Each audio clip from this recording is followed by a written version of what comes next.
beautiful, it's Nancy, also known as the Lipstick Boss, your midlife makeup expert and the founder of Lipstick Boss Beauty. Today I want to just do a little test with you and show you so that you can see the difference between whether you're wearing the right color or the wrong color as far as your lipstick goes. So I'm considered a light color code, and this particular shade is perfect for that.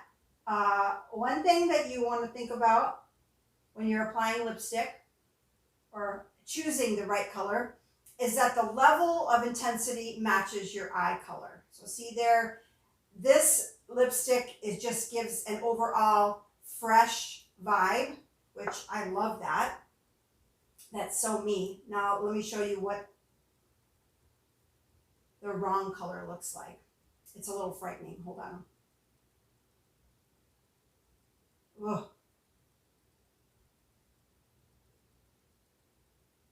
I don't even know what to say. Okay. Can you see the difference?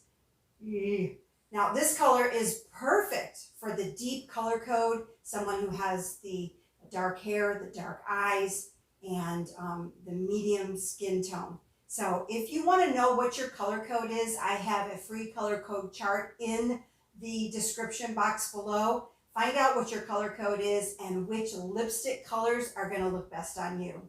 Until next time, keep blending.